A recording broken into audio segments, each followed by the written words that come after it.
দোয়াকে শিক্ষা দিলেন না আপনি। এটার জন্য তো আপনার সন্তান দায়ী নয়, আপনি দায়ী।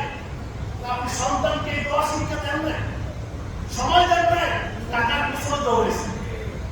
সন্তান স্ত্রীর পরিবারের জন্য শান্তির জায়গা তৈরি করতে দিয়ে আপনি সন্তানকে দিন থেকে সরে ফেলছেন। এমন নিশ্চিত, এমন আগামী ভবিষ্যৎ আপনি গড়ে দিয়েছেন যে তারা জাহান্নামের দিকে ধাবিত হচ্ছে। সুতরাং আমাদেরকে এখন সচেতন হওয়া দরকার, সন্তানগুলোকে এমনভাবে গঠন করা দরকার যেভাবে সন্তান মৃত্যুর পরেও আমার জন্য কান্না করবে, 5 ওয়াক্ত নামাজ পড়ে, নামাজের পরে আমার জন্য দোয়া করবে, রাব্বির হামহুমা কামা রাব্বায়ানি সগীরা।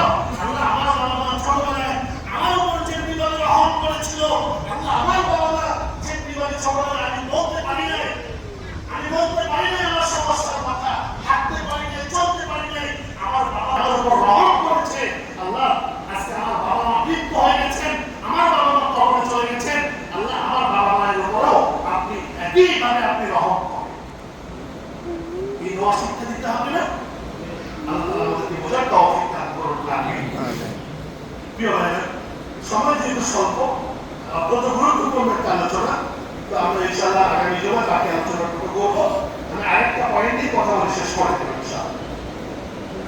তাহলে সম্পদ এবং সন্তান, সম্পদ এবং সন্তান, পরিবার, এটা আমাদের জন্য কি পরীক্ষা? সবাই বলে নাই পরীক্ষা? পরীক্ষা। খুব সচেতন থাকতে হবে, খুবই সচেতন থাকতে হবে।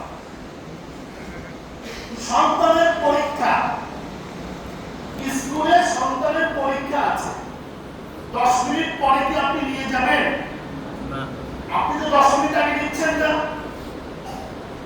8টায় পরীক্ষা শুরু হবে, আপনি তো ঠিক 7:30 থেকে ঘুম থেকে উঠিয়ে মুখ টুক ধুয়ে ব্রাশ করে নাস্তা তৈরি করে নিয়ে স্কুল নিয়ে যাচ্ছেন টাইমের আগে।